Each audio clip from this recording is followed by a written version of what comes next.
We continue the second part of the series on the obstacles to the faith. And once more, I want to read from To Light a Fire on the Earth, written by Bishop Robert Barron.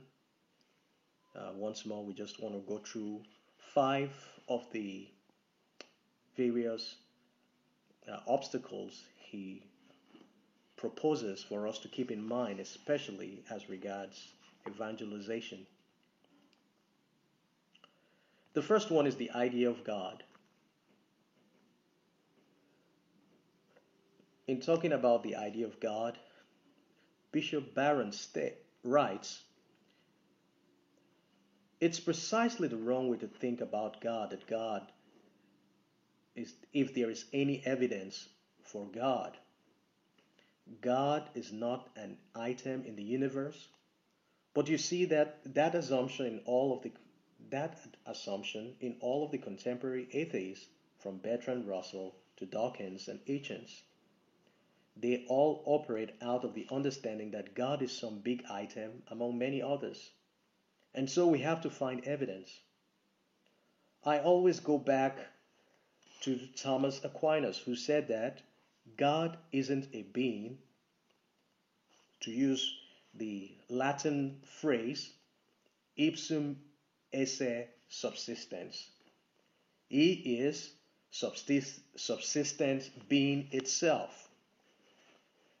God is not in the genus of being. God is the ground of all being. Bishop Barron uses that line from Aquinas, which is really puzzling and confounding, that God is not even in the highest possible genus, namely the genus of being. Thomas says that God is not an individual, which I think is actually rather mind-blowing, but it means that God is not a thing in the world, but rather the reason why there is something rather than nothing. Very few of the contemporary atheists get that, and when you don't get that, you conceive of God as a rival. If God gets all the glory, I get no glory. If God is there, my freedom is limited. If God, according to Sartre, Jean-Paul Sartre, came in at that point and all of his existentialist disciples, if you really press it, I think a lot of it goes back to nominalism, a philosophical view which influenced the reformers in a big way. I think that the pivot on which a lot of this business turns, and now every high school kid in America thinks God is a threat to their freedom, which is precisely what the true God is not. And so, thinking about this, Bishop Barron goes on to propose the 5 ways Aquinas proposes and for the existence of God. The first, the unmoved mover. For Thomas Aquinas, moving included any kind of change, not just spatial motion. Things change all the time in the world, and those changes are always caused by something else. A plant grows because someone waters it. I change jobs because someone hired me, and so on. However, that chain can't go back indefinitely, because at some point there had to be a force that initiated change without an external cause, and that is what God is. Second, God as the first cause. In the world, everything that happens has a cause.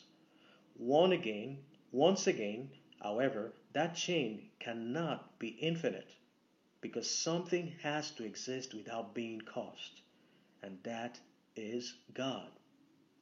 Third, contingency. When we look around, it is clear that everything in the world depends on something else, meaning everything is contingent. I would not be here without my parents. My wife's Prius wouldn't exist without Toyota, and so on and so forth. However, there has to be something that is not contingent, that got the ball rolling, and that is God. Fourth, degree.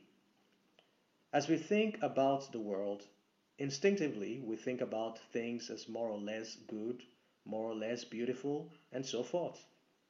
Yet, that evaluation implies some absolute standard of perfect goodness, perfect beauty, and so on, against which everything else is being judged. And that is another way of saying God. Fifth, natural end. In the world, even non intelligent beings appear to behave with purpose. Acorns, for instance, growing to oak trees without anyone engineering it. Yet, since these things cannot think for themselves, they must have acquired that orientation toward a goal from some intelligent force. And again, that is a way of talking about God. And so that is the first obstacle, which is the idea of God. The second is religion and science. And accordingly, Bishop Barron writes, energy or matter always exist in a particular modality, which implies that they could just as well be in another modality. Here rather than there, up rather than down, this color rather than that, this speed rather than another higher speed, this temperature rather than a lower temperature.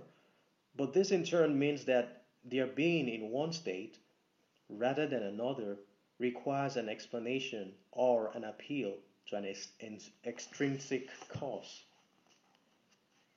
Like the idea of God, the point of religion and science always deals with proof, proof, and proof.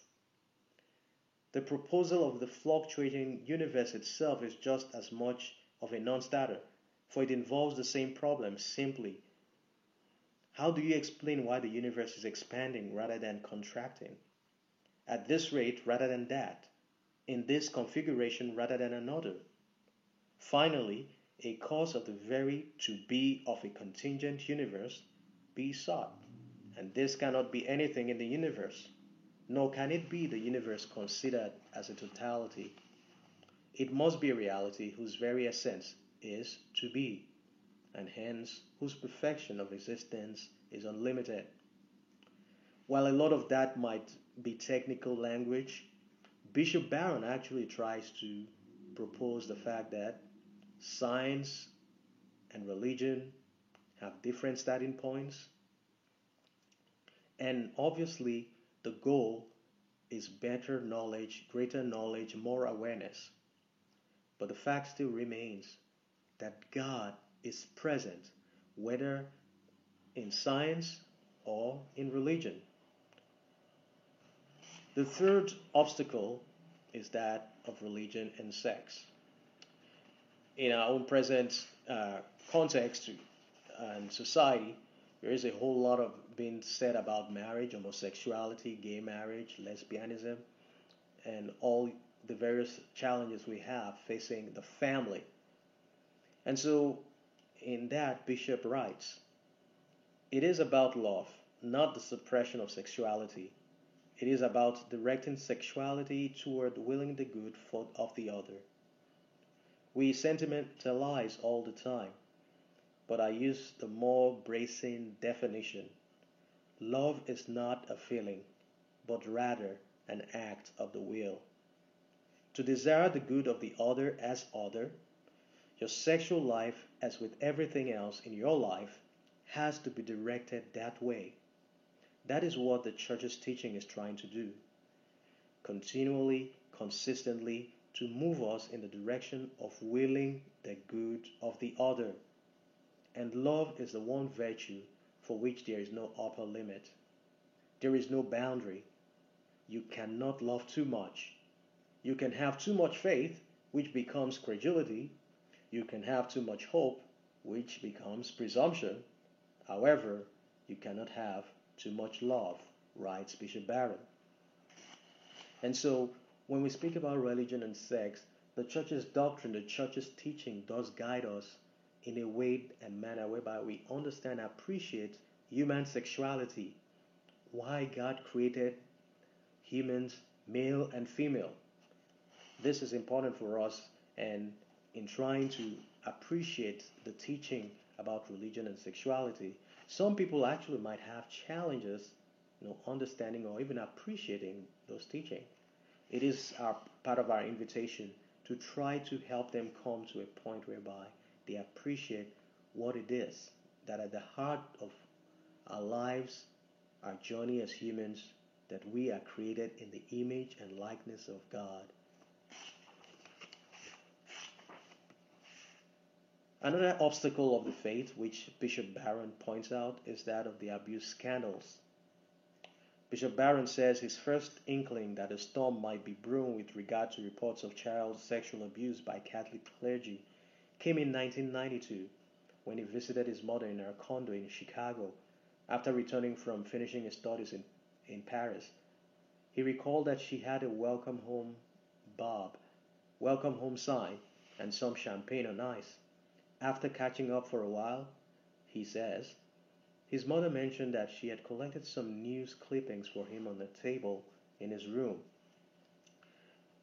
Unbeknownst to him, this news clippings was just a start of some of the news which, till this moment, many years later, in the year 2020, we're still dealing with those challenges of the sexual abuse crisis. The last point Bishop proposes is religion and violence. In proposing this, Bishop primarily touches on an important subject which at many funerals is always a point of reference to or a challenge for many who attend funerals, say in the loss of a spouse, a friend, a child, or even a parent. And that is in the question, why does bad things happen to good people? A difficult question, you might say, but yet an important question that challenges even our faith. And so when you even look at scriptures, it gives you many stories, and some of those stories in great detail, like the story of Job, of how good people experience bad things. But even Jesus Christ himself, the ultimate example and our master, he who has called us to be his companions, as good as he was, he who is in the likeness, he who humbled himself, he who is God, suffered one of the worst forms of death during the time he walked at the face of the earth, the crucifixion. And yet, even on the cross, the scripture says he prayed, Father, forgive them, for they do not know what they are doing. But the deeper instruction Jesus Christ teaches us or shows us through his life, suffering, and death is that death never has the last word. The evil we experience never has the last word. That after death, there will be a resurrection for all those who have faith.